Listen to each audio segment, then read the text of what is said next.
Hi guys and welcome back to the Mighty Blues. My name is of course Cameron and welcome back today to another live stream. It is Monday, it is the game review to Everton's 1-0 defeat to Leeds United at Goodison Park on Saturday. Another defeat for Everton, making it 4 out of 5 after the first international break, of course. Everton without a win.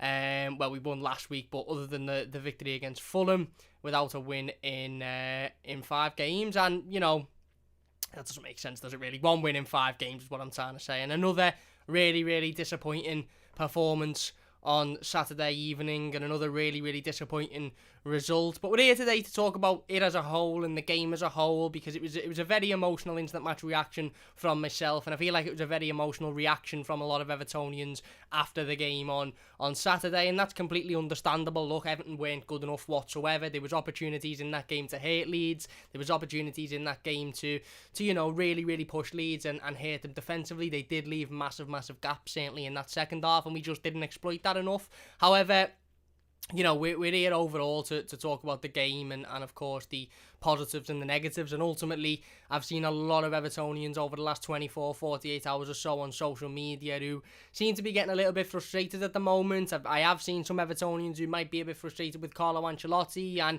I just wanted to sort of talk about the process and the fact that this is a process and we have to trust the process. Ultimately, Carlo Ancelotti is only a year into his role as Everton manager, not even a year in fact. He'll be a year on Boxing Day.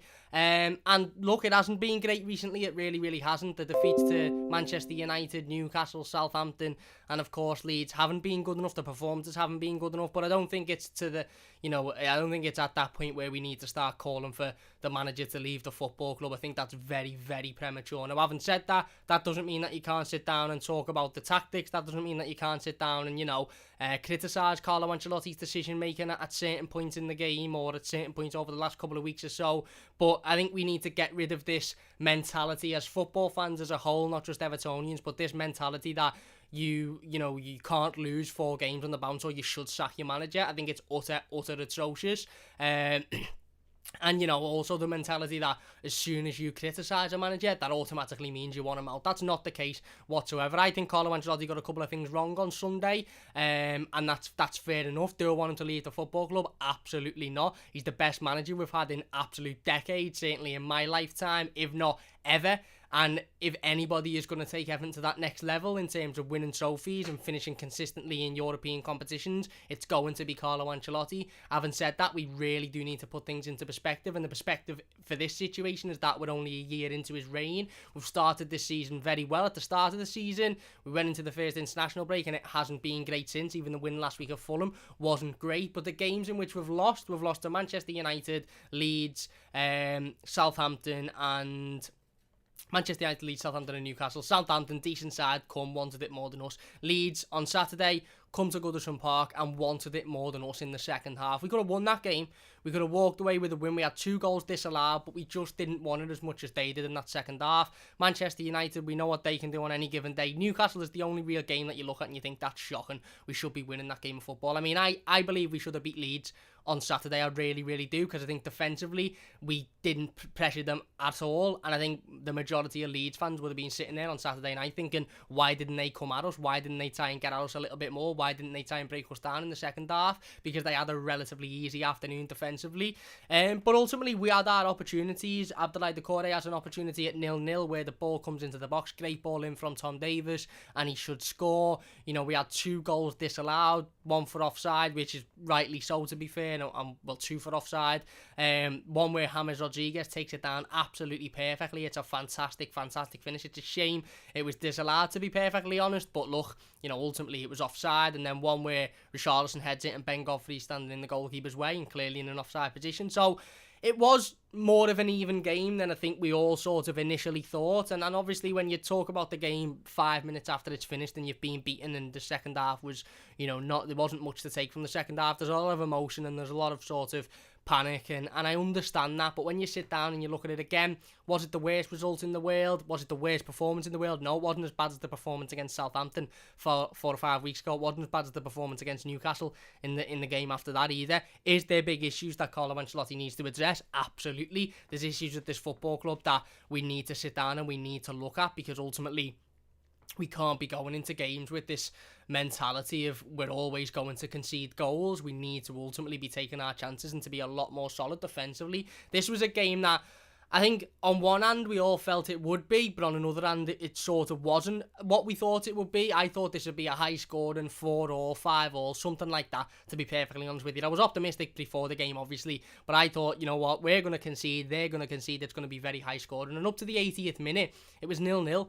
They had opportunities, we had opportunities. They had 1 goal disallowed, we had 2 goals disallowed. They were probably attacking the more. And I think this game fell down to who wanted it more. And I honestly think Leeds United wanted this 3 points more than Everton did.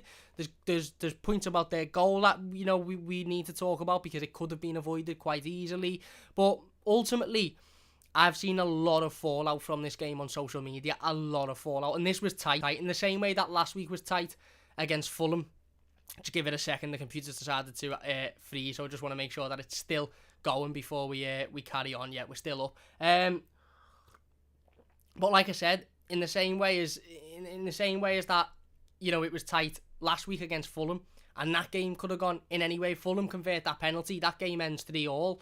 And all of a sudden, we're not sitting there saying it's a win, move on. We're sitting there talking about how we've drew 3-3 to a side that are very, very poor. The Crystal Palace game could have gone another way earlier on in the season when we got a penalty for handball. That penalty could have easily not been given and probably wouldn't be given if that game was played tomorrow or tonight.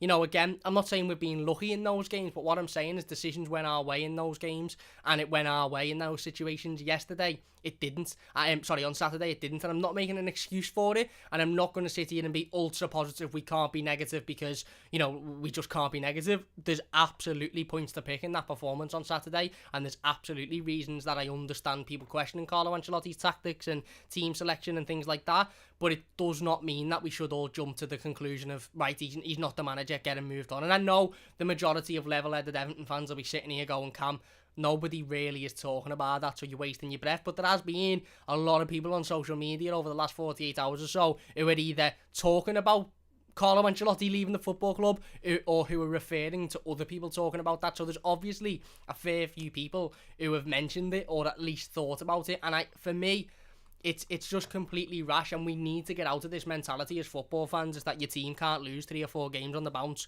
without needing to sack a manager. It's utter nonsense. It's utter nonsense. If any manager is going to take us to this next level, I honestly believe it's Carlo Ancelotti, and that is why we have to trust the process. Was it ever going to be fixed within a year? No. Are we in a better situation right now than we were last season? Yes. We won our first 4 games of the season. We beat Spurs away, something we haven't done in years. Have the last 4 or 5 games been good enough? No, they haven't. Absolutely not. There is holes to pick and there is things to improve on, and there were decisions Carlo Ancelotti made that I looked at and thought, I don't really understand that. But ultimately, I'm not at Finch Farm every single day. I don't watch Niles and Kunku train. I don't watch Anthony Gordon train. I don't watch Alex Iwobi train. So I and us as a fan base have to trust the manager's decision, because the manager's decision ultimately is what is how we play. And Carlo Ancelotti got it wrong for me on a number of occasions over the past 4 or 5 weeks. I think he did get it wrong on Saturday. It is on Carlo Ancelotti, the loss, ultimately, because tactically, to play 2 wing-backs who aren't natural wing-backs and who weren't blessed with the most pace or the most attacking threat in the world is quite silly. They'd been better playing a regular flat back 4 with those 2 players as just a left-back and a right-back. But again, we have to trust the process. Having said that, I'm not going to sit here and go, right, it was ultra positive, we lost 1-0, oh well, it's not the end of the world. Obviously, there's things to pick out. Obviously, it was a loss, so obviously we're going to talk about that today. I just wanted to get that out the way, because I have seen quite a few people talk or hinder along the point of maybe Carlo isn't the right manager, and I just think that is, I think it's stupid and it's ridiculous at the moment, because ultimately, look, at the end of the day, he's not void of any criticism, and you can't sit there and say, right, it's Carlo Ancelotti, so we can't question his decisions, we can't question his tactics. You can absolutely sit there and question the tactics and the decision of a manager without being that manager out, and without having to turn around and say he needs sack. And look at Arsenal, for example. Arsenal are 9 games into a season, and half of their fans are calling for Mikel Arteta to be sacked. Do I think Mikel Arteta is a great manager? No. Do I think calling for him to be sacked after 9 games of the season is rash? Absolutely. What are they going to do? Keep replacing managers after 9 games? Carlo got it wrong on Saturday, and we're going to talk about that today. Listen, Again, I think it was a very, very back and forth game of football, exactly what we expected it to be. It probably wasn't what we expected, because I think ultimately we all expected goals galore, and there was opportunities for there to be goals galore, but, you know, we had 2 ruled out, they had 1 ruled out. You know, we had opportunities. Abdoulaye Doucouré has an opportunity at 0-0. Like I said, they had a number of opportunities. Patrick Bamford having 1. I think Jack Harrison had 1 as well. And ultimately, the story of this game was very much what we expected, and that was we didn't defend well enough. And ultimately, we needed to be a lot tighter against this Leeds side. We needed to be a lot more secure, and we needed to be a lot, like I said, tighter at the back, and we weren't, and we were exploited. And ultimately, once you allow a team like Leeds, who are very good going forward, all the space and all the time in the world to get at you and to attack you, then, you know, you're always going to have trouble. And then, like I said, I was really, really trying to nail down the reason in which we lost this game, because ultimately, when you look back at it, it was very back and forth. It probably was fine margins. You know, we had chances, they had chances, and in games like that, you do have to sort of sit back and go, right, okay, well, if it was fine margins, if it was back and forth, why didn't we win? Why did they win? How did they win? And the reason for it, I think, is they wanted it more. I honestly think they wanted the 3 points more in the second half. I think our players, I don't want to say give up, but I think they just sort of were acceptance of a lacklustre sort of 0-0. We were put under an awful lot of pressure, and the goal that we conceded was for me a poor goal to concede. We allowed a lad to shoot from 25 yards out, a tame effort that went in the back of the net, and I think there's a couple of people to be blamed for it. And like I said, we'll talk about that in as the live stream goes on. But ultimately, the game started again, like I said, what we expected. Everton getting forward, creating chances. Leeds were getting forward, creating chances. Both defences were seeming to struggle with the attacks, and it almost felt like whoever got the first goal in this game was going to sort of control the style and the way in which the game played out. Coincidentally, the first goal come on the 79th minute or the 78th minute, whatever it was. But Everton had an opportunity before any. Tom Davies gets down that right-hand side. And I actually thought Tom had a good game, to be honest. And this is weird, because I'm going to sit here and talk about how the wing-back didn't work and how you can't play 2 out-of-position players with very little pace at wing-back. But I actually thought Tom Davies done okay in this game, to be perfectly honest. Individually, look, as a team and tactically, those wing-backs didn't work whatsoever. Individual performance-wise, I thought Tom Davies done all right. Alex Iwobi struggled. Alex Iwobi can't play on the left-hand side. Well, I thought we established this when he tried to play on the left-hand side in absence of Richarlison, when he tried to play on the left-hand side numerous occasions before. Whether it's left wing-back, left midfield, or left in me kitchen making a sandwich, Alex Iwobi can't play on the left-hand side. He is much better suited to the right. Whenever he plays in right midfield, he's a lot better. And when he played at right wing-back last week against Fulham, he was very, very good. He cannot play on the left-hand side. Why he was picked there, I don't know. Big question is, where's Niles Nkunku? We're going to talk about that in a second. But ultimately, like I said, individually, Alex Iwobi was, you know, again, didn't really make any individual mistakes, but he wasn't great. Tom Davies done okay, and Tom Davies created the first chance of the afternoon for Everton. Gets down that right-hand side, he puts the ball into the box. And look, I'm probably going to be hyper-critical here of a certain Everton player. I think Abdoulaye Doucouré has been very good since he joined Everton Football Club. I don't think we've seen the best of him. He was very, very good last week against Fulham. Should be scoring that. Should absolutely be scoring that. I don't care what anybody says. I don't care how outstretched he is. You know, how it was a tough opportunity. You've got to be scoring that. You absolutely have to be scoring that. If you're 0-0 against a side like Leeds, who are very, very attacking and leak, you know, that defensive stability, and are always, you know, conceding goals in those type of situations, the first goal was vital in that game. And Abdoulaye Doucouré needs to be doing a lot better in that situation for me. He needs to be putting the ball in the back of the net. He outstretches, he gets a foot to it, keeper makes a save, and ultimately it's the first chance gone. And at that point, you're thinking, right, 5-10 minutes into the game, we're going to have a plethora of chances, they're going to have a plethora of chances, and the game's going to continue like that. And I think for the majority of the rest of the first half, we hit them on the break, but they had the more of the ball. They were getting forward, they were trying to get at us, they were seeming like they wanted it, and I think our game plan was sort of to allow them to come forward and then to hit them on the break, knowing full well that they're exposed defensively, and we did that on 2 occasions, and we scored on both of those occasions, but ultimately they were offside. One of them come from a corner, I know, but that corner come from doing that, from hitting them on the break. And there was numerous occasions in the second half where Dominic Calvert-Lewin had miles and miles of space, but he was the only one there, so we had to take a shot off from a tight angle. Other players had chances to get down that, left or right hand side and ultimately hurt Leeds, and they didn't do it.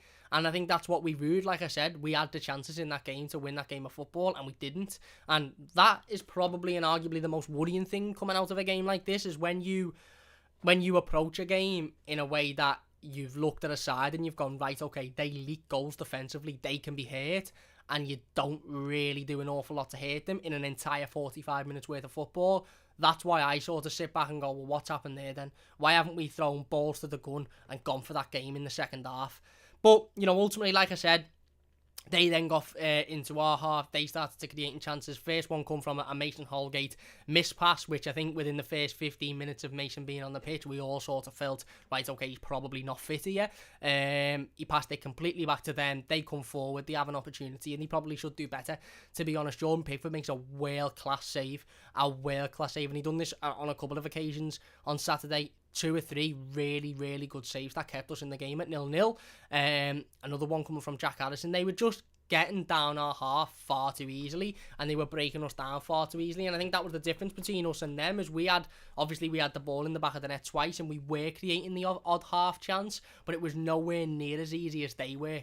Up the other end of the pitch, we were nowhere near as good going forward as they were, or we just defensively completely fell to bits again. And I think the 5 at the back formation of Godfrey, Mason Holgate and Michael Keane at centre half, I predicted it in the game preview.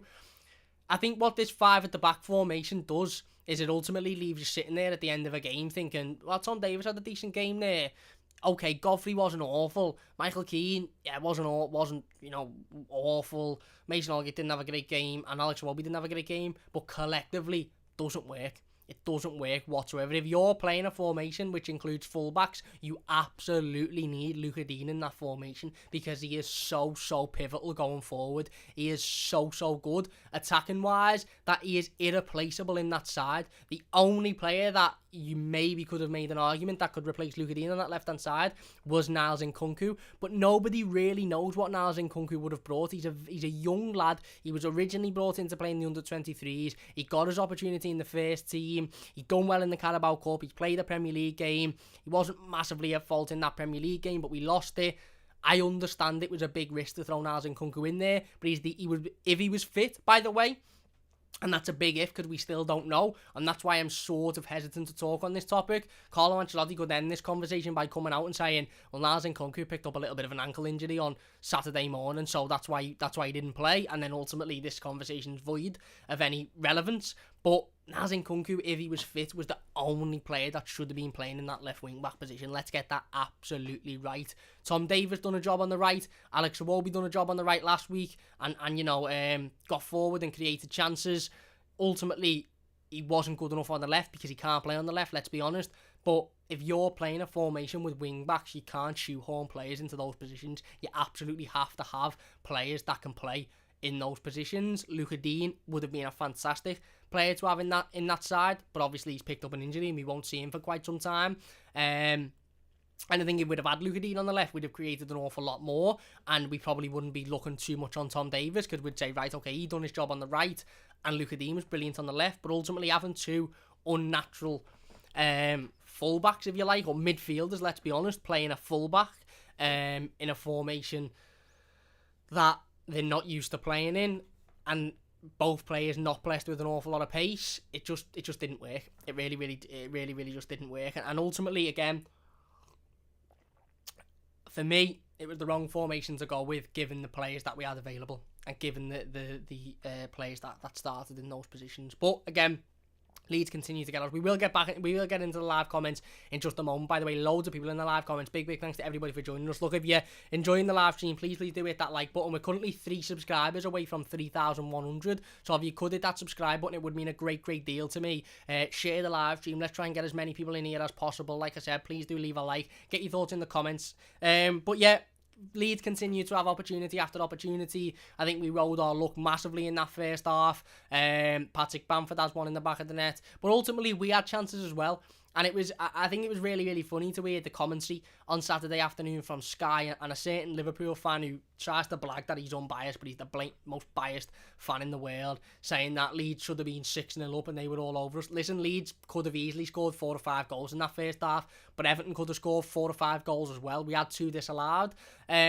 And that was real heartbreak at that point. Certainly the James Rodriguez goal, because it seemed to come from absolutely nowhere. One ball goes into the box, and it seems like it's going out. It seems like it's a dead ball. James Rodriguez somehow keeps it in on the line and then blasts it into the back of the net, showing his quality, showing what he can do and what he brings to this team. And, it goes to VAR, and ultimately he's offside, albeit not by an awful lot, but, it's a noticeable offside. And it's heartbreaking because they've had their chances, they've missed. We've had chances before that we've missed, and the one chance we actually put in the back of the net is ruled offside. And at that point, you're thinking, right, okay, there's something there to feed off. There's something there to be positive about. But again, game continues. Leeds carry on getting up the other end. They carry on creating opportunities.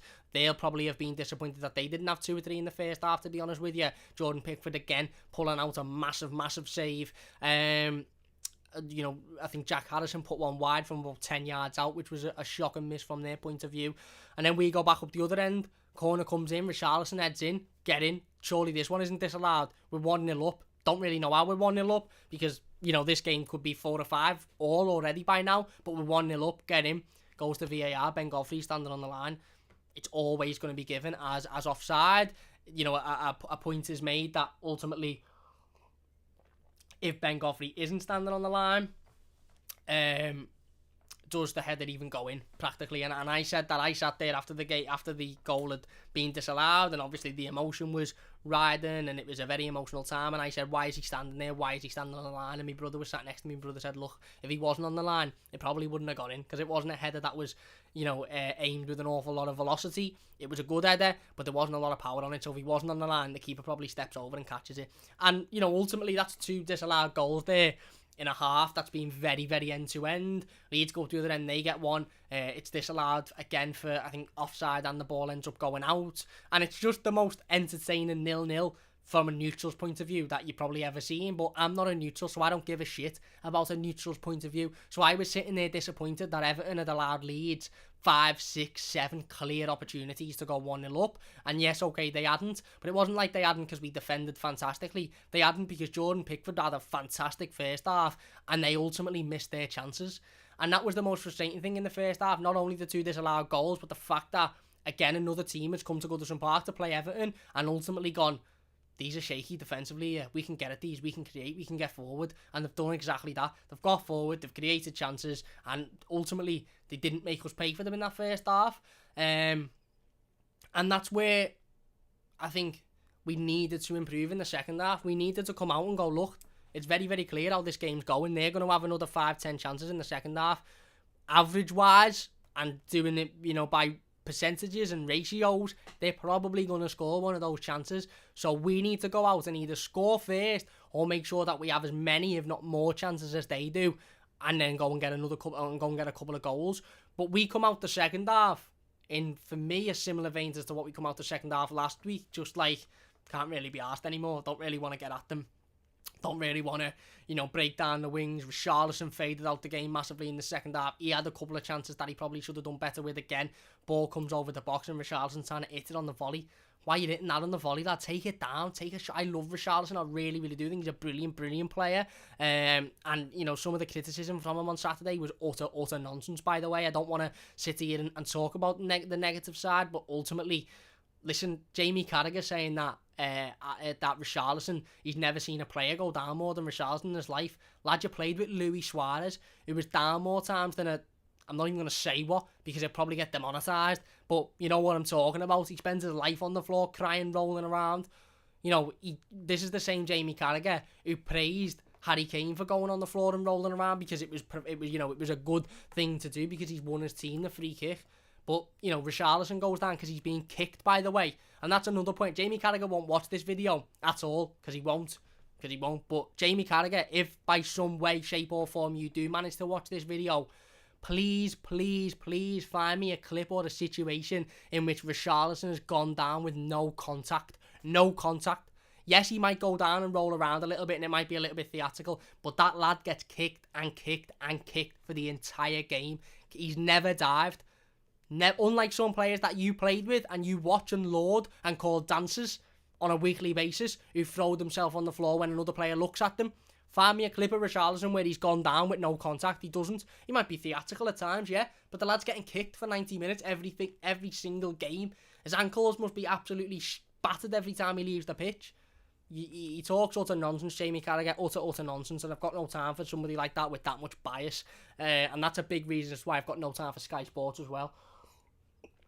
But ultimately, what he said about the first half was right in terms of Leeds got at us and they broke and they tried to create and they did look the more menacing side. We looked the side who were wanting to hit them on the counter-attack and try and nick a goal in that way, and they looked the side that were wanting to break us down and wanting to sort of, again, continue to put the pressure on us, and ultimately, that worked, and we went into half time, like I said, for me, needing a big reaction in the second half, needing a second half performance where you'd actually think, you know what, we've stepped it up a gear here, we've gone from gear 2 to gear 3 or gear 2 to gear 4, but we didn't. We went down a gear.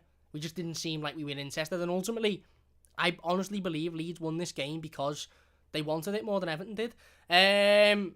Mitchell says, have you just said Richie has never dived? Well, Richarlison, for me, yes, when he gets kicked or tackled, whatever you want to call it, okay, he goes down on the floor. He might be a little bit theatrical. He might roll around at times. He might make the most of it. That's fine. And if you class that as a dive, then that's completely fine. I honestly can't remember a time, by the way, where Richarlison has threw himself to the floor without contact from an opposition player. I can't remember a time that Richarlison threw himself on the floor without contact from an opposition player. If you can find me a time, find the video, link me on Twitter, or say in this game and I'll go and look for it. But yes, he might go down and roll around with very little contact, but to state a player as dived, for me, is going down with absolutely no contact whatsoever, or a little pull of the shirt and going down like you've been shot. He doesn't do that. Let's be honest, he doesn't do that. He might get kicked and he could stay on his feet, but he doesn't. But ultimately, look, again, for Carragher to say that just showed us bias for me, and it was disappointing, to be honest, it was. But yeah, we go in at half time, and like I said, there is positives to take from it. Defensively, we got what we knew we were getting. We had a team that come at us, created chances, probably could have scored a couple of goals themselves, and we were just getting overrun massively defensively. And I think one thing that first half showed, again, like I said before, is that Mason Holgate, who was put straight back in, who I felt should have been put back in, was given the captain's armband, still clearly either isn't fit or isn't match ready to be starting games in the Premier League, because again, he struggled. He struggled in terms of his weight of his passes. He struggled in terms of, defensive positioning. He just struggled, and maybe it's just a case of Mason needing a couple of more games where you have to put up with that before he gets back to his best. I seen, again, another few people on Twitter saying, oh, Mason Holgate's awful, he's this, he's that, he's not good enough. Mason Holgate's our best centre-half. When on form, Mason Holgate's our best centre-half. He was our best centre-half towards the back end of last season, along with Michael Keane, who was very good, to be fair. He's had a bad injury. He hasn't played competitive football prior to the Man United game since the end of last season. So he is going to need time to adjust back into the Premier League, and maybe we just have to put up with that.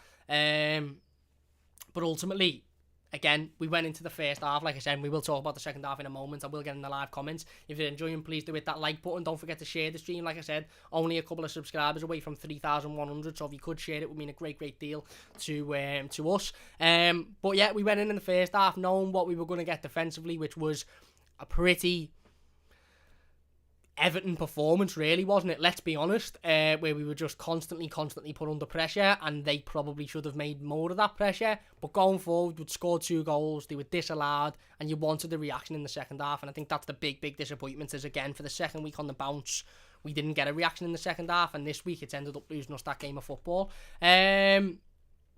Mitchell says, Cam, have you ever watched him for Brazil? It's not even football. He's on the deck more than an ace of spades. Well, ultimately, South American football is that. And I said this when they come back from international duty. Our 3 best players, let's be honest, well, 4. I'm just going to keep going, 5, 6, 7. No, our 4 best players, Dominic Calvert-Lewin and Luca Dean exempt. Our 2 best players are James Rodriguez and Richarlison. They're both South American players, and every single time they play with their country, it's like a derby every game they play. Uruguay versus Colombia, Colombia versus Argentina, Brazil versus Uruguay. Every single game is like a derby. They kick each other. Look at Cavani's challenge on Richarlison. Studs up, could have broke his leg. In for what? For a qualifying game. They're so fierce in those international games in South America that I don't know. Look, I don't watch every single game of football, so maybe he does spend time on the foot. But I just know for Everton, he very, very rarely goes down with no contact. He might go down with minimal contact and roll around for a little bit, but he very rarely goes down if he hasn't been touched. Let's get into the live comments then. There is a couple of positives I want to take out of this game. I want to talk about Alam, who I thought had his best game in an Everton shirt for me. I want to talk about Jordan Pickford, who I thought was very, very good. Maybe okay. He could be criticised for the goal a little bit. But again, I just want to talk about, before we get in the live comments, by the way, and we move on to the second half, I want to talk about James Rodriguez's goal again, just because of how good it was. And I know ultimately it means not much because it was offside and we lost the game, but that just shows James Rodriguez's technical ability. That in a situation where the ball come in from the free kick and I went, another free kick wasted. Next minute the ball's in the back of the net and I'm thinking, what's happened there? How have we scored from there? He literally takes it down on the line, cuts back into the box and fires it into the top corner. It's a fantastic goal, and it's such a shame it was offside.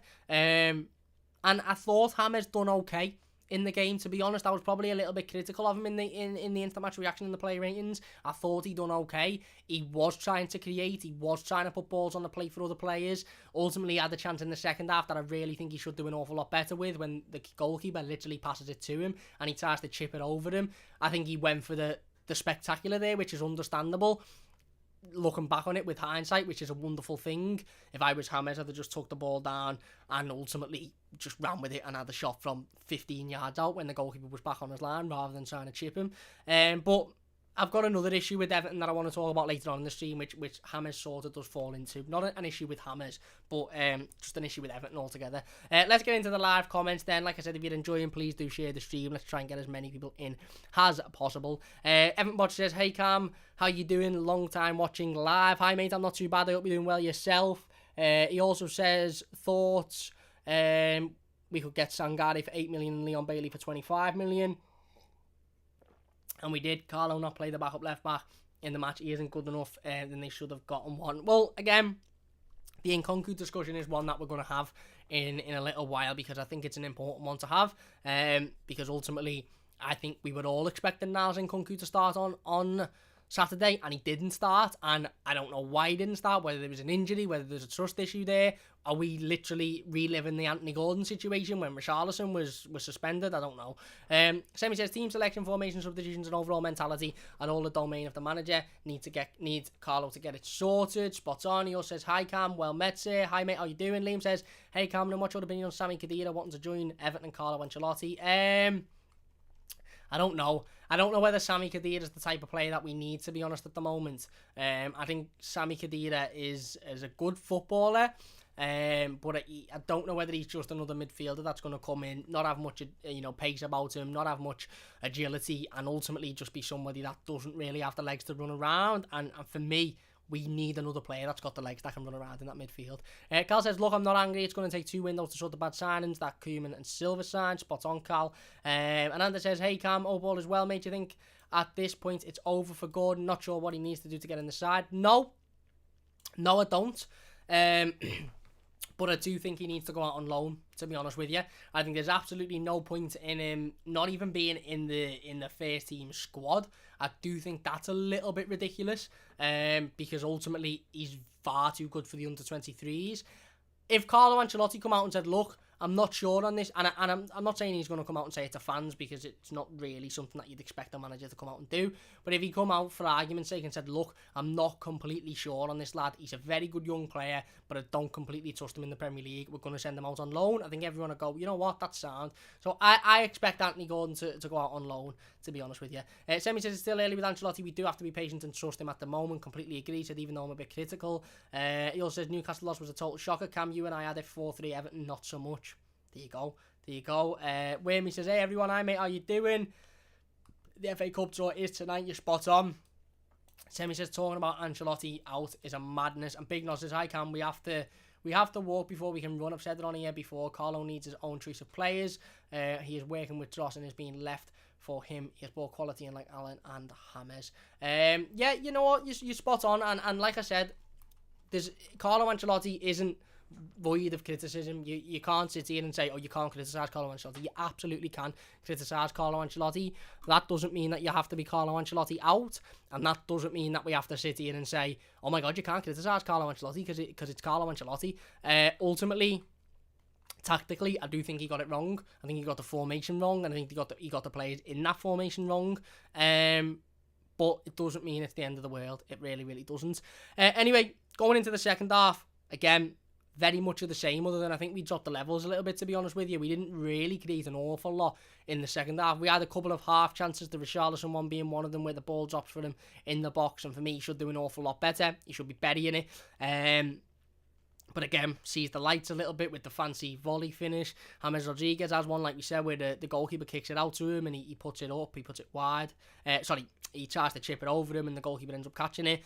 But other than that, we stepped it down a gear for me. We just didn't really seem like we wanted it. And I don't know whether that's because they stepped it up a gear and they changed their game plan to not allow us to counter-attack, and we didn't change our game plan, which ultimately meant that they just got forward, and we didn't have anything in attack. But we just didn't really have many opportunities, and it was disappointing because there was a couple of occasions where Calvert-Lewin or Richarlison or Tom Davies broke free, and we had an Everton player pretty much with a run on goal, and the three Leeds players that were closer to him were 5 or 10 yards behind him. But because that Everton player, whether it be Dom or Tom Davies or Richarlison, had nobody really round him, they just had to run aimlessly. And by the time they ran aimlessly, the Leeds players had caught up and the chance was gone. And that is disappointing because they were left massively, massively open at times defensively, and we didn't hurt them. And you mightn't have seen that because we didn't hurt them, so you mightn't have noticed it, but there was a couple of chances where they were massively, massively open defensively. They were left open big time at the back, and we just didn't make them pay whatsoever. We didn't create the chances. And like I said, I think it come down to them wanting it more. I really, really do. They were continuing to pressure us. They were continuing to create opportunities. They were continuing to put pressure on us. And ultimately, with 10 minutes to go, the inevitable happened, didn't it? The goal that we all sort of felt was coming, that we all expected. And a goal that is so disappointing to see Everton concede for me. So disappointing, because not only is Jordan Pickford being beaten from 25, 30 yards from a team effort, but I think Ben Godfrey has to take some of the blame for this as well. Look, I'm not going to sit here and go in too deep on either of them. Ben Godfrey is a young player who's only just broken into the team and is still, experiencing the Premier League and trying to learn his trade, and ultimately he has been played out of position, 50% of the time he's worn an Everton shirt. And Jordan Pickford, I think, had a fantastic game, certainly in the first half. And I know that doesn't mean he escapes criticism if he makes a mistake. I understand that. But I think his saves in the first half kept it at 0-0 ultimately. And if he didn't make those saves, then would have been 3 or 4, and it may have even been a royal embarrassment at Goodison Park for Everton. So, again, 79 minutes in, Leeds are continuing to press. You can see what's going to happen. Rafinha, who to be fair, was probably, along with Kelvin Phillips, their man of the match, gets the ball on the edge of the box, lines a shot up, and Ben Godfrey does something that he's done before in an Everton shirt. He's done this a couple of times, and I think this needs to be trained out of him. And the commentator said on the day that obviously over the last couple of weeks or so that Carlo been working with Ben Godfrey in terms of him playing right back and his positional wise. Ben Godfrey's had this situation twice where he's done this. He's allowed the player 5 or 10 seconds to just pick a shot and take it instead of, getting at them and ultimately sort of stopping that opportunity. For me, he has to take blame for this goal. He absolutely has to take blame. He stands 5 or 10 yards off Rafinha and allows him to weigh up his shot. Should Jordan Pickford be that far off his line? No. And that goal shouldn't have even been a worry for Everton. It should have been easily saved or easily defended against. But Ben Godfrey absolutely cannot be standing 5 or 10 yards away from a player on the edge of the box, basically saying, go on, have a shot there. Go on, wait your time. Well, yeah, I'll even open my legs so you can have a look where it's going. He's just, as soon as Rafinha had that ball, he should have ran at him. If Ben Godfrey runs at him in that situation, there's only so many things that could happen. Rafinha panics and takes the shot, and it ultimately deflects. And then if it deflects, there's a large chance that it's not going to go in the back of the net. If it does go in the back of the net, then at least you can say, he's got at him. Or he's going to panic and pass it. Or, like I said, he's going to hit it and it's going to go over or something, and it's going to be safe for Everton. But, again, when do you see opposition teams, basically look at James Rodriguez on the edge of the box or Richarlison on the edge of the box and go, you know what? Go ahead. You have a go there. You wear your shot up. They don't. They're constantly on the toes. They're constantly breaking them down. They're constantly getting at them. Nobody looks at James Rodriguez on the edge of the box and goes, you know what? I'll sit 5 or 10 yards off here and I'll let you just have a crack. Because they know the quality that he's got. He has to create those chances himself. We didn't with Rafinha. Ben Godfrey stood off and allowed him to have that shot. And again, I don't want to go too much into him because he is a young lad and he's only new to the club. But for me, it's schoolboy. And DG says if Godfrey ran at him, he would have passed him wide and maybe still scored. Maybe. But then that responsibility is passed on to whoever's defending the wide man where the ball is passed to then. And Ben Godfrey escapes criticism, doesn't he? Whereas now, I've just never understood this defensive tactic of standing 5 or 10 yards off a player on the edge of the box and practically allowing them to shoot. I just don't think it makes much sense when you can just burst at them with energy and force them into a quick decision. And if you force them into a quick decision there, then I think more often than not, that ball is cleared and it's comfortable for Everton. But we practically gift them. Don't get me wrong, it was a very, very good shot. It was a very good goal. It was picked to perfection, but we practically gifted that goal to them. I want to talk about some of the positives before we go on to talking about Niles Nkunku. And ultimately, another big, big issue that Everton have for me going forward. A couple of the positives from Saturday's game, sorry. I keep saying Sunday. I keep thinking it was the Fulham game. From Saturday's game, Alam, brilliant. Absolutely brilliant. I thought that the midfield as a whole, wasn't great. To be perfectly honest with you, I think Decore, like I said earlier, had a poor game, probably one of his worst in an Everton shirt. I don't think James Rodriguez done a great deal defensively, but that's not what he's there for, and we know that, and we've knew that since he signed a contract with Everton Football Club, that he's not there to defend. And to be fair, I don't expect James Rodriguez to defend. I expect him to get involved, but I'm not really sitting there expecting him to defend because he's that good going forward, and that's what he's ultimately there to do. But Alam, for me, was brilliant. Absolutely brilliant on Saturday. He was my man of the match in an Everton shirt by a long shot. I actually think it was his best performance in an Everton shirt, to be honest with you. Not only was he breaking the play up in the way that he usually does and that we've become accustomed to, but he was also bringing us forward. He was also taking the ball off players, dropping the shoulder and taking us to the edge of the box. Now, here's where I have the big issue with Everton. But again, like I said, we'll go on to that. But Alan, for me, I think was fantastic. Absolutely fantastic. Can't fault him. Really can't fault him on Saturday. He broke the play up when he needed to. He was let down by the poor performances of the players around him and ultimately the poor defensive performances. And he actually was getting forward. He was actually taking players on. He was actually bringing us forward, going from his own area all the way up to the opposition area. Rather than passing it off and allowing Decore to do it, he was sort of taking that responsibility on his own. And he's a strong player, Alan, as well. You don't really notice it until games like this where he's doing it a lot more. He's very strong. He holds his man off well and he bursts through. He's like a bulldog. He just bursts through the middle and he's done it on a number of occasions and we should have made Leeds pay for that. But I thought Alan was fantastic on Saturday. Jordan Pickford, look, we've just gone over the goal and you can criticise Jordan Pickford. You can, because ultimately he's standing 5 yards off his line and his positioning should be a little bit better. Jordan Pickford kept us in that game in the first half. Absolutely kept us in that game in the first half. Made 2 or 3 world-class saves that if he wasn't there to make, we wouldn't, like I said, we wouldn't have even been in the game. And our heads would have dropped massively. Does that mean he escapes criticism for the goal? Absolutely not. Do we need to sort of approach a baby step, have a baby steps approach with Jordan Pickford as to say, look, usually we're sitting here criticising him because he can't make simple saves. Usually we're sitting here criticising him because, he's allowing silly efforts to go in. Didn't do that on Saturday. He was very good. He stood strong. He made a couple of big saves. Yes, he was a little bit, dodgy positional-wise for the goal, but ultimately he was fantastic, especially in that first half, and I think we have to give him credit where credit's due. Because how many Jordan Pickford performances have we seen where he can't even make the simple saves? And his decision making was still rash at times. There was some opportunities where he didn't come out and collect balls, or he didn't come out and just sort of nullify the attack.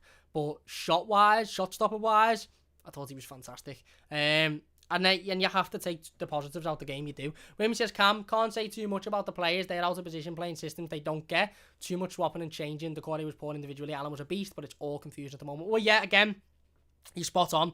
I think that's one thing that you can criticise Carlo Ancelotti for, and I think a lot of fans will criticise Carlo Ancelotti for, is the amount of changes that were made during the game to the team selection. We must have had about 7 players playing fullback at one point. Not at one point, but during the different game, 7 different players had upped them fullback. It was Iwobi, it was Davis, Decore went there at one point. A Fabian Delph come on and went at left fullback. We had about 5 or 6 different fullbacks playing during a 90-minute game of football, and that would have confused the players. It would have.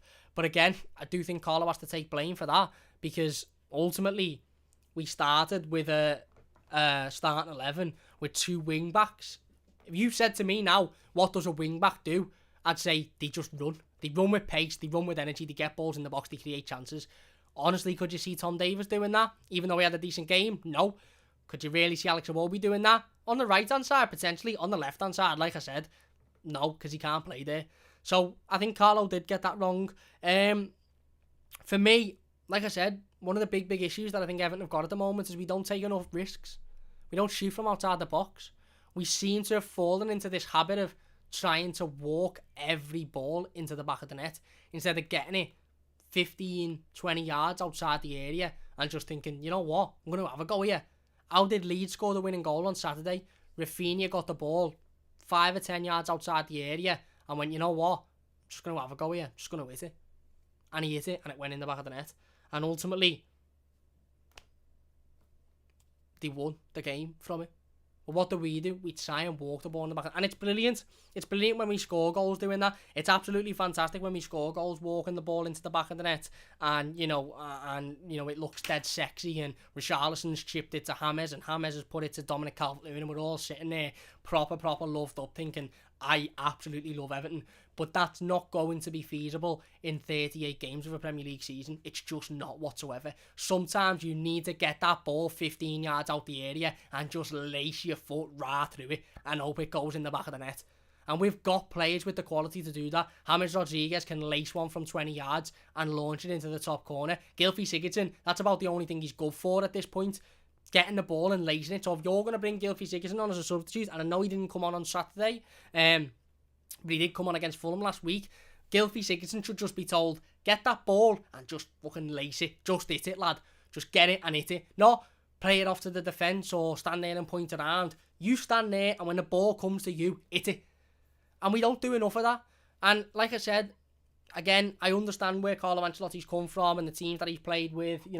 Again, ultimately, a lot of the players he's managed in his career are good enough to pass that ball around dead sexy and put it in the back of the net and do the hard, schoolboy thing where you stop the ball on the line and you head it in. But Everton aren't good enough to do that at that stage. So sometimes you need to hit it from outside the area. Alan done it on one occasion, it went out, no problem with that. I will never, ever criticise a player for having a shot from outside the box. Even if it lands in my back garden, I'll never criticise a player. Because ultimately I understand that sometimes you just need to take that risk. And we don't take that risk anywhere near enough. There was the amount of times that Alan brought the ball into the edge of their area and either passed it off to James or Richarlison or Dominic Calvert-Lewin and they're looking for that extra pass. Don't look for that extra pass. Get the ball and hit it. Have a go. Score a worldie. And ultimately, I think that's another issue that we have. I'll get back into the live comments then, and then I want to talk about Niles Nkunku, and then we'll finish up on the fact that I just don't think we particularly wanted the game as much as we should have. If you're enjoying, by the way, please do hit that like button. It does only take a second if you're new to the channel. Don't forget to subscribe as well. Really, really do appreciate all of the support. Of course, it means a massive, massive amount. Honestly, it really, really does. Like I said, we're so close to 3,100 subscribers now, so if you could subscribe, it would mean a great deal to me. Mr. Monks is 100% says give till Osman who can't pass crossover. Thinks 40 minutes each web. Semi says Bernard got one from outside the box. Too bad it was our only goal. Exactly, against Man United. Jella said it's clear that Nkunku haven't started unless he was injured. Gordon as well should be on the bench. The starting 11 didn't make sense. Big Nos says take a look at Carlo's goals. When he played, he smashes them in from anywhere. You don't shoot, you don't score. Exactly, mate. Semi says Sigurdsson was a threat from 15 yards out when he first arrived and he's fallen to shit. But Sigurdsson is still a threat from outside the box. The only good thing, arguably, and again, this isn't a go into Sigurdsson stream because he didn't even play, but the only massively positive thing Gylfi Sigurdsson done last season was that goal against West Ham, and that was because he got the ball and he played to his strengths. Gylfi Sigurdsson is, and you're probably going to fall off your seat here, one of the best players in the Premier League at getting that ball outside the box and having the accuracy and the technique to hit the top corner and to make it so that no goalkeeper is saving it. Other parts of his game, he's awful at. Name me a player in the Premier League that can get the ball from 25 yards and bend it into the top left-hand or right-hand corner like Gylfi Sigurdsson can. But when Gylfi Sigurdsson comes onto the pitch, he's not told to do that. He's told to do the things that he can't do. And that's the most infuriating thing. Big Nod says Alan was class man of the match. He showed the ability to take on the players with the ball and put the opposition on the back foot. Spot on. Semi says, and yes, Cam, we don't pose a threat from mid-range. William says, why Godfrey gets played right and Holgate left absolutely infuriates me because I thought we got him to be a left centre-back. Holgate can't play left side. Well, yeah, I think Holgate's had the stinker again, to be honest with you. I think ultimately he needed... I think he's probably still not match fit. Maybe he'll get match fit playing in a couple of cup games. I don't know. The FA Cup third round draw is tonight. So maybe we'll get a nice easy draw and Mason will be able to get some time there. El Tuto says, Saludos Cameron, thank you for your main analysis. We had the same appreciation of James' performance during the game, but James was critical on all the chances we had. Saludos desde Colombia. Thank you very much, mate. Listen, he did. He was involved. Especially in the first half, but the second half, I think everybody just fell off. Semi says Bruno Fernandes for United is the guy. There you go, named one. Well, okay, Fernandes. You say Dean, you say Ward-Prowse, but when does Dean get the ball from outside the box for Everton and have a go in it? This isn't just a Sigurdsson argument. Name me an Everton player that gets the ball and takes those chances.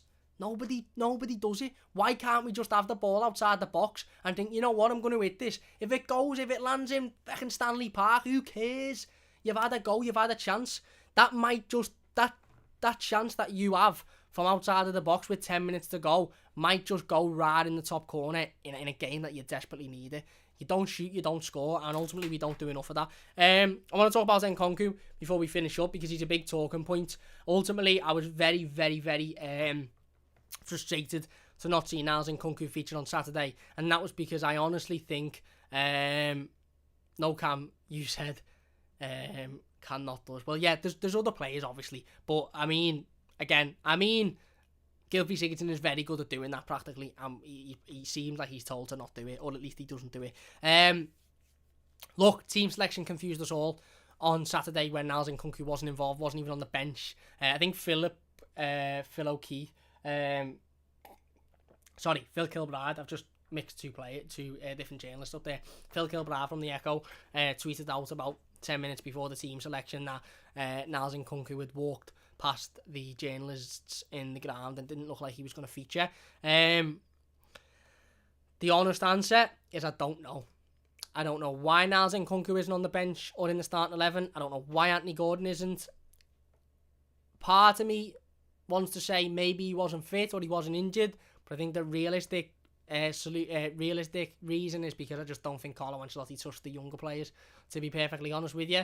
I think Carlo Ancelotti looks at the younger players and thinks, you know what, I'd rather go with experience out of position than a younger player who, again, isn't proven. And ultimately, in hindsight, that may have been the wrong decision, but Niles Nkunku may have started this game on Saturday and been absolutely rinsed on that left-hand side, and we may have conceded 4 or 5 goals down that side and we'd have all been sitting here saying he's not ready. Again, Carlo Ancelotti watches him in training, Carlo Ancelotti watches him defend, Carlo Ancelotti watches Anthony Gordon. From a fan's point of view, it's very frustrating, and I understand everybody saying he should be in the starting 11, and I think if you're playing a wing-back, he has to be in there. But, again, Carlo's choice, and Carlo watches these players every week, and there's an obvious reason why neither of them are in there. Thomas says could be Gordon's attitude. I think we're going to get a lot of that now. A lot of fans questioning whether it's their attitudes or whether the players have fallen out with Ancelotti, because I think it's easy for certain people to say, oh, maybe it's that reason. I don't know. I honestly think it's a trust thing. I just don't think Carlo Ancelotti trusts that those players can step in and do the job that's needed.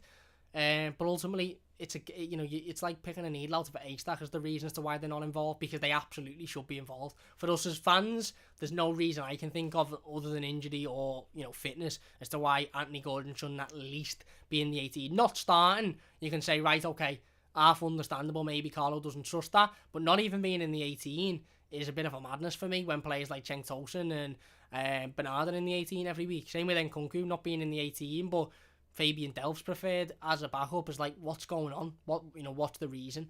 DG says Carlo will get a few more plays next season and do better. Ultimately, he will. And again, that's what I want to finish this live stream on. It wasn't good enough on Saturday. We showed a lack of determination, we showed a lack of energy, and we showed a lack of wanting to win. And ultimately, Leeds showed that they wanted to win that game of football, and they went on and won it. Was it the worst performance ever? No. Should we be saying Ancelotti needs to go? No. And that's what I want to end this on. This is a process.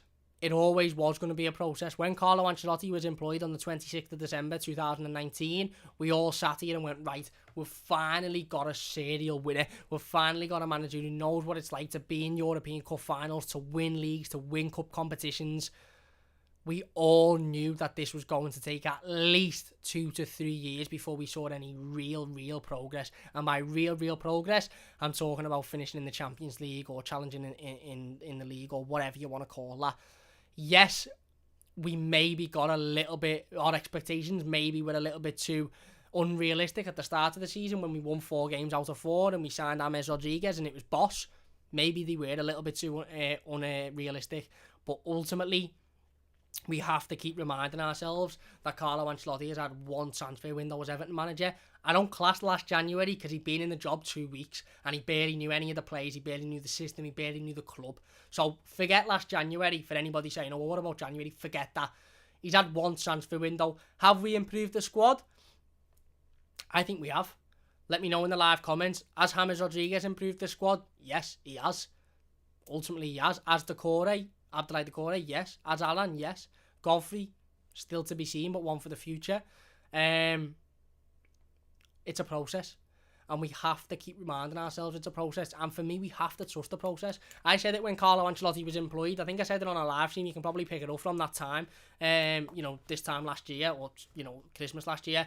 If Carlo Ancelotti can't do it for Everton, then I honestly think I'll give up on who can come in and take this club to, the glory days of the 80s and back to winning cup finals.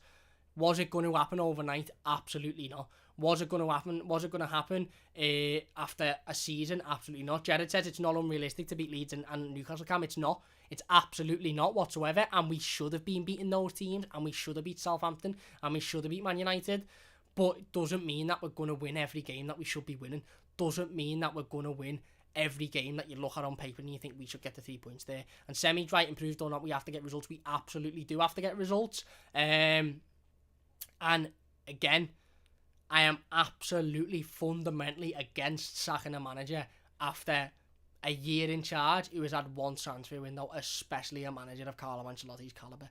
I understand the frustration, and yes, it is absolutely acceptable to question some of the tactics and some of the decision making and some of the team selections. It is absolutely acceptable to do that, and I've sat here and questioned Carlo's tactics before. I sat here today and questioned the decision to have those 2 fullbacks and play a 5 at the back formation when you've got no 5th fullback, or at least no fullback that you trust, natural.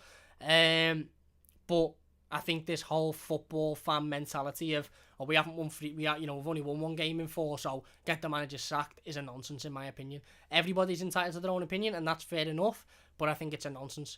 Have Everton improved? Yes. Are we at the end of the process? Absolutely not. Absolutely not. And a slap of realism, it's probably going to take another 2 or 3 years before we're at a point where we can say, you know what, we're brilliant here.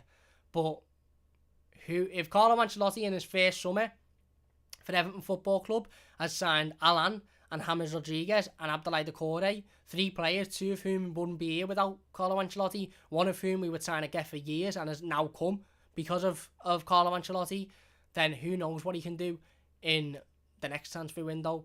He's got players there, European experienced players, who are wanting to come and play for him.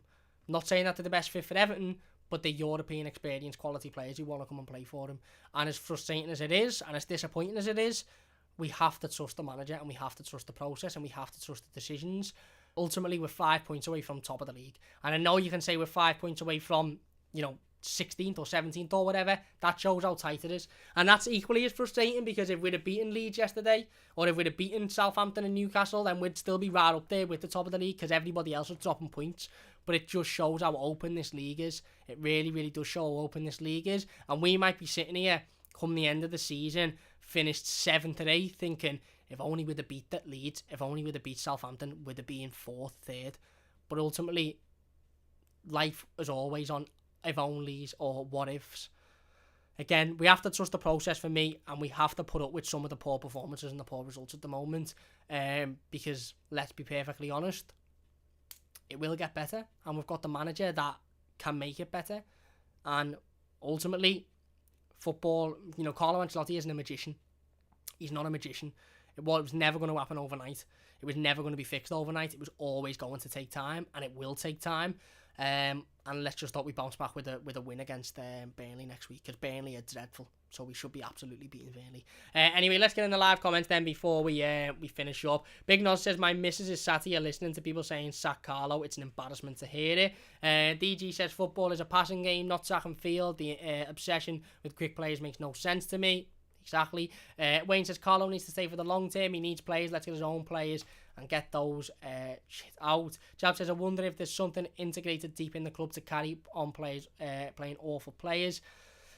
Listen, ultimately, what that is Everton having a lot of deadwood that they need to get rid of, who were contracted for another 2 or 3 years. Wimmy says, you've missed loads of comments. I know there's been absolutely loads. Unfortunately, I am going to have to shoot because basically my tea's on. I have had loads of comments in today's live stream, so I really, really do appreciate it. Honestly, it means an absolute massive amount to me. We're going to do an Ask Me Anything on Wednesday, where we sit down and we go through every single comment. So big, big thanks. If I have missed your comment, I do apologise. I really, really do. If you've enjoyed, please do leave a like. It really does mean a massive amount to me. Like I said, if you could share the channel, so close to 3.1k now, so if you could share it, it would mean a great, great deal. If you're watching as a YouTube video, leave your thoughts in the comment section down below. Semi says, whatever opinions we have, we can all agree that Everton is the greatest football club in the world. It certainly is. Thomas says, Lookman scored for Fulham, who were beating Leicester. What made him leave? Lookman's about as consistent as a chocolate fire guard, to be fair. I don't take this. Should we sign Lookman stuff back? I don't. Big Nos says, great show as usual. Carlo's putting these players in the shop window rather than putting pressure on the younger players we need to ship out. And Carlo, we have to trust them. I'm not saying that you can't criticise him, but we have to trust them. Wayne says, Cam, at the start of the season we all knew we weren't going to win the league, but we thought we would be fighting more and playing with more passion. We did. And again, the reasons we're not showing a lot of passion, I don't know, but again, ultimately that's for the manager to sort out, and you have to trust that he will sort it out. DG said, when you technically give to the Isco, you don't need to be quick. Players can't take the ball off him. Jab says, what's Iwobi's true position? I honestly don't know, mate. I don't know. And talking about Isco there, Isco's another player who wants to come to Everton Football Club, by the way. Not that I've got any inside knowledge, but it seems like he's screaming to want to join Everton. So ultimately, if he does come, then let's hope he can improve us. Wayman says, Mitch, call me out. I've seen it in the comment section. Listen, we like to be civil in the comments. We like to be nice. We like to, have a nice civil conversation. Mitch and Wayman have been watching the channel for ages, so I appreciate both of them. Ewan said, Everton needs to strengthen the squad in January. Wayne says, take it easy, Cam, enjoy your tea. Take care, Blues. Thank you very much. Wayman says, we are good now, I think. And Thomas says, where will we finish, in your opinion? Top 8. In my opinion, but there's still a long, long way to go. Anyway, look, I'm going to end it there. If you have enjoyed the live stream, please do hit that like button. It does only take a second. We will be back 5:15, usual time, Wednesday. Hopefully, we'll be doing a Ask Me Anything episode, so you can get your questions in about absolutely anything, and we'll be talking about those. And we may even have another special thing coming on Wednesday. Look out for that. DG says, I think some January signings are needed. European spot is there for the taking. Don't miss out on it. Spot on. Semi says, take care, everyone. Stay out and go Blues. Stay safe and not stay out. Stay safe and go Blues. And Wayne says, we were civil. Is right, mate. Is right. Happy days. And Mr. Monk says, if we can see the problems Carlo knows the half team he inherited. There you go. If you've enjoyed the video, please do hit that like button. Big thanks to everybody in the live comments. Do apologise I couldn't get through them all. If you're watching this as a YouTube video, leave your thoughts in the comment section down below. We'll be back on Wednesday. El Tuto says, thanks Cam, thanks Everton. Everton Azul El Español. Big thanks to you. Big Nos says, stay safe. And Udin says, see you bye up the toffee. See you on Friday. Wednesday. Big thanks for watching. Really do appreciate it, and we'll see you soon.